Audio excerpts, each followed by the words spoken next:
episode is basically about the universe. We love her, she loves us, Having faith in the universe and creating a bond with the divine is something really beautiful, which I hope everybody can experience at least once in their life. This beautiful bond and sincere and unconditional love you have for the divine, for God, for whatever you believe in. I feel like it gives you hope, it grounds yourself, it makes you feel more present in real life. Plus, I feel like your path should be a hobby, honestly. Like, for example, if you believe in God, you should love praying, you should love going to the church, you should love interacting with the community. Or if you are spiritual, you should love just, making like super small spells or, I don't know, carrying crystals around. These small rituals, which define your path, you should love to do them. You should find joy in creating a bond with the universe. Even though you're an atheist, let's say you're an atheist, you don't believe in anything, at least try to understand the concept of the law of attraction, for example, or karma, because these things are real and nobody says otherwise.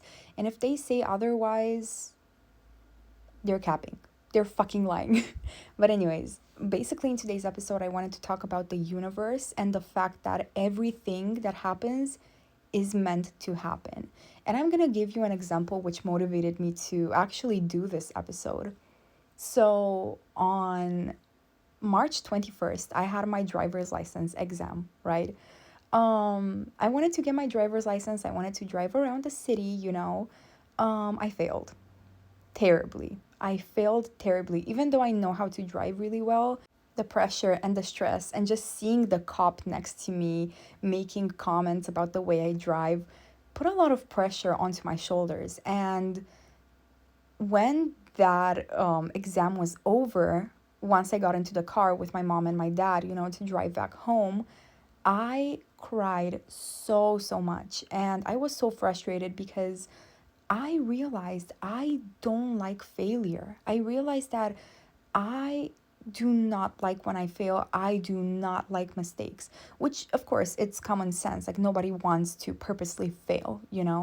But what I failed to realize was that not succeeding in something or failing something is actually going to teach you a lesson. From this experience, I learned that once I do a small mistake, instead of motivating myself and saying, okay, I'm gonna do better, I completely fall down. I'm completely crushed. I'm completely devastated, which is such a big flaw, in my opinion, because I did a really big mistake, right, at that exam. Instead of continuing and trying my best to drive really well, maybe convincing the cop to, I don't know, pass me, I did the exact opposite. I started driving really horribly. I didn't care about what other mistakes I made. And this is a big flaw. And I would have never realized this, or I would have realized this when it was too late if this experience didn't happen. Also, let me tell you another thing. I went to reschedule my driver's exam, and the only available spot was on May 22nd. 22 is my lucky number, also 13. 13 and 22 are my lucky numbers, first of all. Second of all, 222 is an angel number, and this angel number means alignment, right? You probably think I'm insane, you probably think I'm delusional, but what if I am, What if I am delusional and insane? Things still work for me. Numerology is really fascinating, and I truly believe in numerology because if you see the same number over and over and over and over, it's a pattern, it's a sign from the universe, and you gotta interpret it in your own way. Also, another positive thing that ended up happening after I failed was that my parents can save more money and they can buy me a prettier car. I really wanted a Mercedes. I love Mercedes. Like, it's amazing. I love that. With lights on the inside, with like neon lights, you can change them, whatever, with a screen, an automatic car, super duper nice. If I actually passed the exam on March 21st, I wouldn't be able to get that car because, of course, it costs a lot of money and my parents had to do a really big sacrifice. We have a lot of things, we have a lot of taxes to pay, whatever. So Now I can wait, my parents can save more money, and they can buy me a prettier car.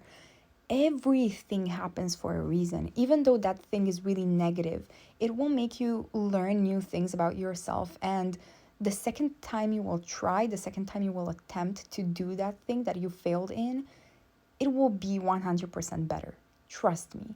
I also wanted to talk about the lucky girl syndrome. A lot of people talked about it. I'm hopping on this trend pretty late, actually, but I believe it's something really important and it teaches you something really, really crucial. Even though you're a guy listening to this podcast, which I don't know if you are, honestly, but if you are here, hi, welcome. Lucky girl syndrome is basically when you have faith in yourself and when you believe that everything happens in your favor.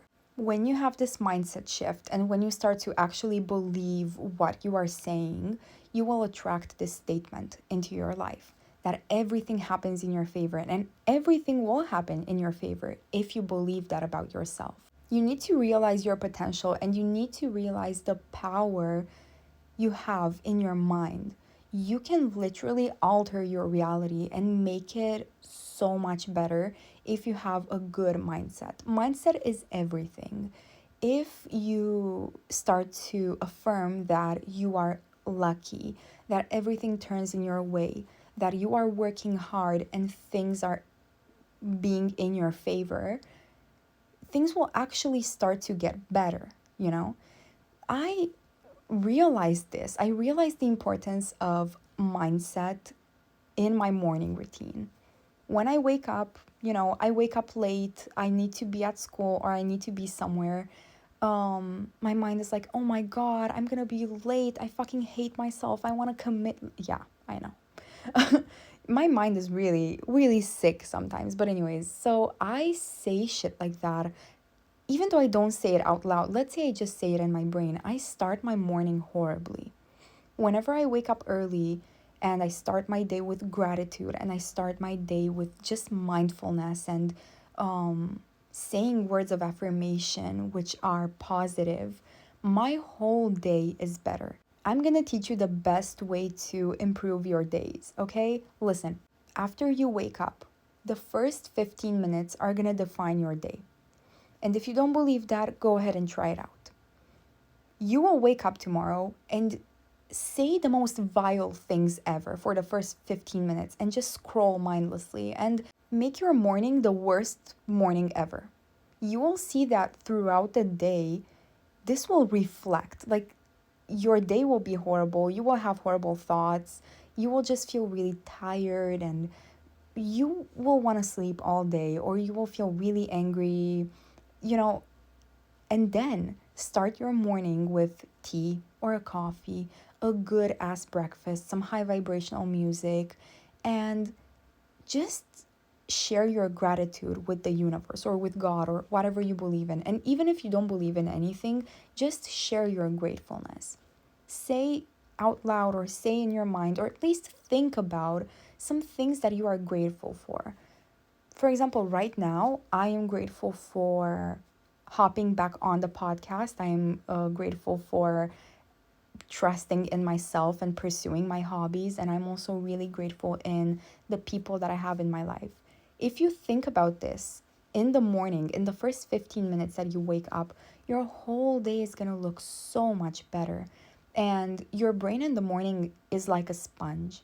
My recommendation would be to not use your phone at least in the first 15 minutes when you wake up. Like, just don't even respond to messages. Don't even, no, nothing. You can just go ahead and put on a song, but that's it. Like, don't do anything else. Don't go on social media, especially. Your brain is like a sponge in the morning and it absorbs all of the information you feed it. And if you just mindlessly scroll, your mind is going to be in chaos mode. It's not going to think clearly. You are not going to focus. You're going to have really, really short attention span throughout the day, especially with this algorithm. Oh my God, it is so horrible. The TikTok algorithm completely destroyed our brain. It fucked up not a whole generation, everybody from this planet. Everybody is fucked up because of the TikTok algorithm. You scroll, you scroll, you scroll, and it never ends.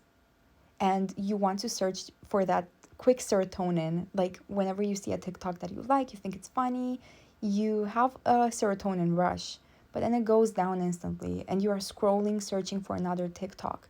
And it's a continuous search for this quick serotonin which doesn't last. I compare it to smoking personally because I'm a smoker and I know that whenever I don't have a cigarette in my hand, I'm very anxious. I smoke, I'm calm, I am back to normal, and then a little bit of time passes and I feel that anxiety again. This short serotonin isn't healthy. Plus, the TikTok algorithm is now everywhere. It is on Instagram, it is on fucking Netflix. On Netflix, yeah. It is on YouTube, on every single social media. You see a form of TikTok algorithm, which is really, really unhealthy. Now you don't have Instagram videos anymore.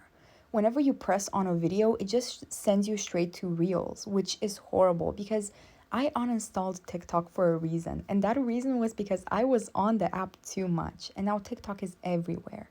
Okay?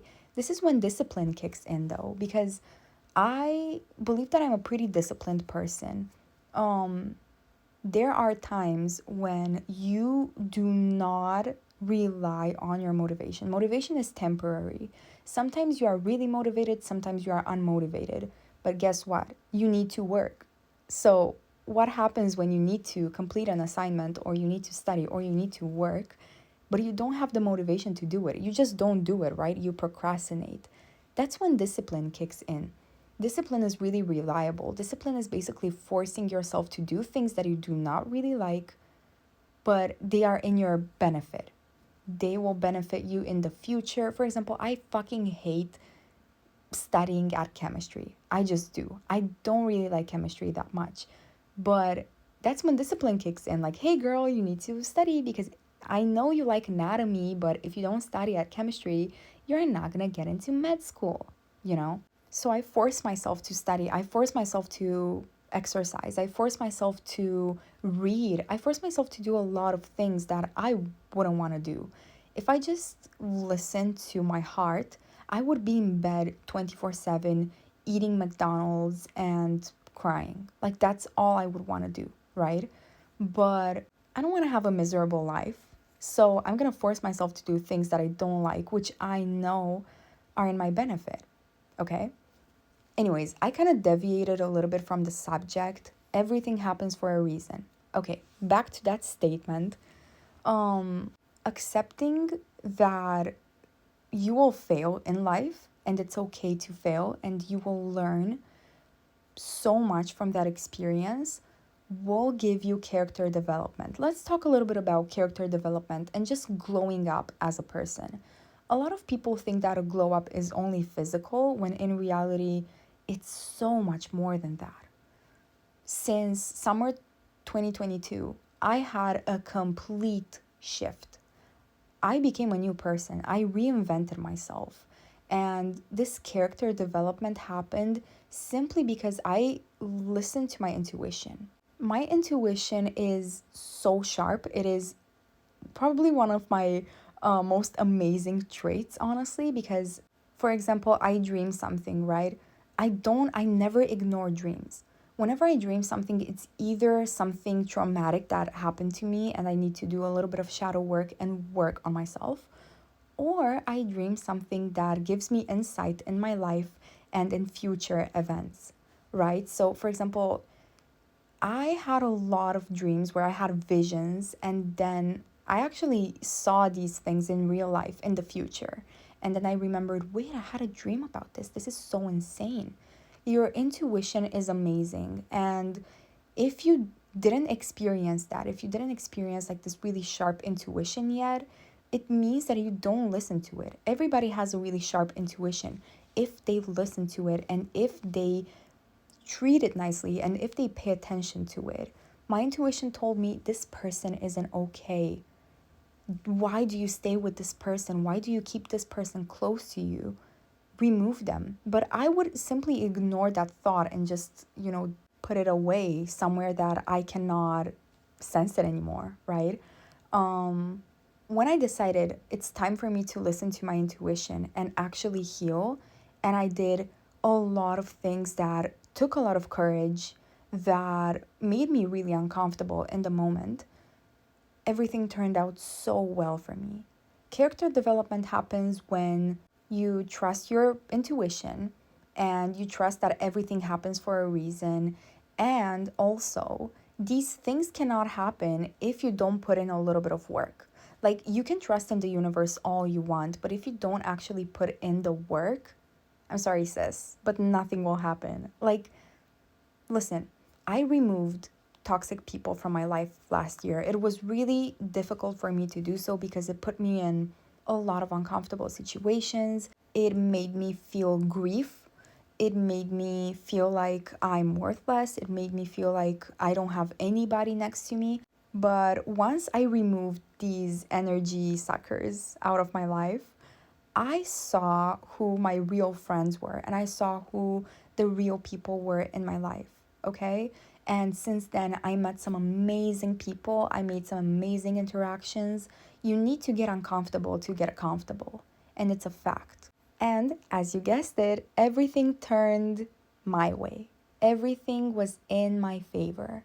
Even though in that present moment when I made these decisions to remove the toxic people, to start a new healthy lifestyle where my intention was to lose weight, when I started to spend time by myself and be a solitary person, these things were so uncomfortable in the present moment, but I'm so grateful I did them because I got to know myself on such a deep level. I took myself out on dates. I bought myself flowers. I went by myself to get coffee. Things that I would have never done in the past. I was just so uncomfortable to be in public, even with a person next to me. Imagine if I was alone, right? Stepping out of your comfort zone is gonna provide you with so many goodies.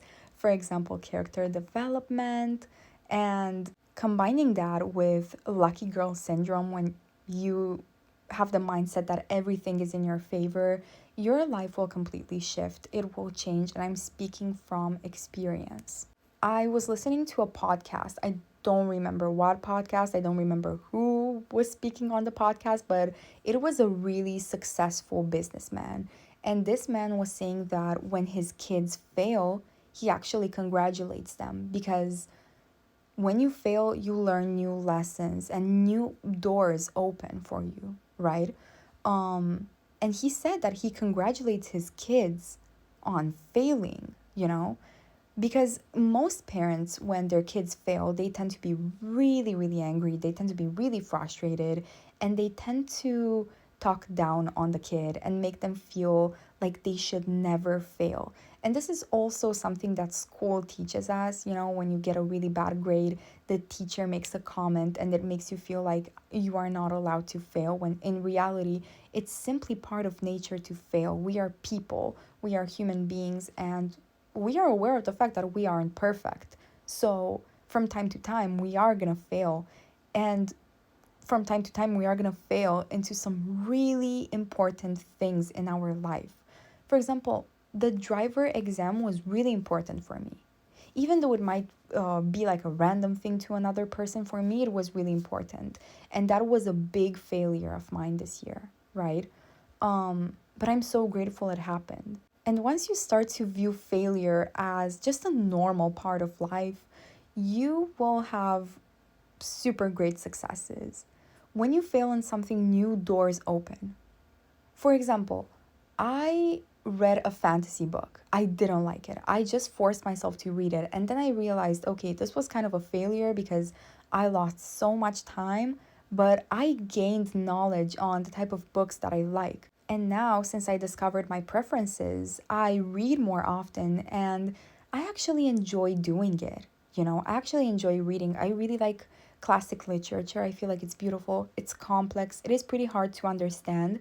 So I believe it is assignment in itself, just trying to understand the book and every correlation and what is the book referring to, right? It's really, really hard. For example, I purchased a book from Virginia Woolf called The Waves. I read 15 pages of the book, and my mom came in the room and said, "What's the book about?" No, I don't know what I don't know what happens in the book.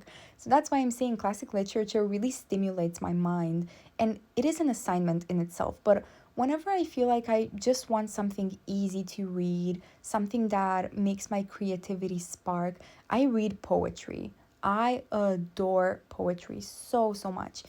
And without having that bad experience or that like small failure in the past when I read that fantasy book, which I hate so much, um, I wouldn't be aware right now of my pleasures, of the things that I like. If you don't have bad experiences, you cannot be aware of these things.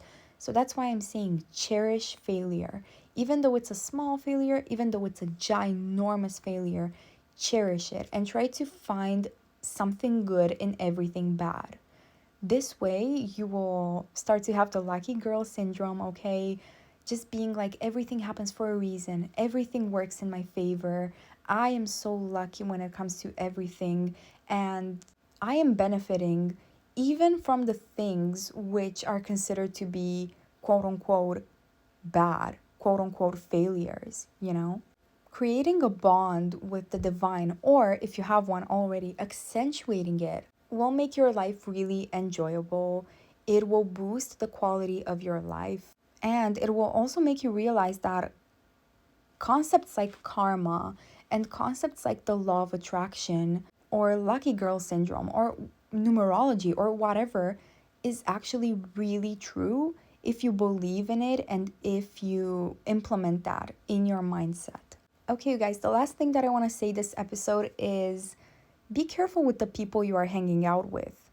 Be careful with the foods you eat. Be careful with the music and the content you consume. And also be careful with your thoughts and your words of affirmation, because everything in your life plays a huge role in your mood and in your future. You know, if you surround yourself with toxicity, if you just eat junk food, if you have really unhealthy habits, and if you speak negative words of affirmation, your future is not looking that bright, girl. I'm sorry, but it isn't. And once you realize that you are stuck in a toxic loop, you should give yourself a pat on the back, because the average person doesn't realize that. The average person is stuck in this loop, which makes them feel miserable. The average person feels miserable, and you gotta understand that, okay?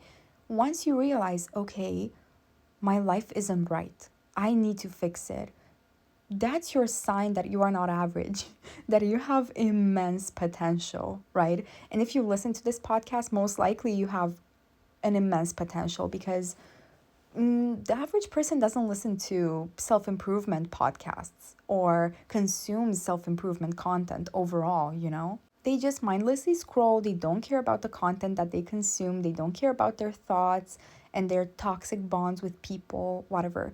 Once you realize that something is wrong with your life and you actually try to fix it and you actually try to create a better mindset, that's when you need to realize, okay, I'm not average, so I have an amazing potential and I need to reach that potential and perform at my best. And how else are you going to perform at your best if you don't have a good mindset? Every successful person has an amazing mindset. Every successful person knows about numerology, they know about law of attraction, they know about manifestation. Trust me, they do. And even though they do not believe in the spiritual concept of it, they still use it subconsciously.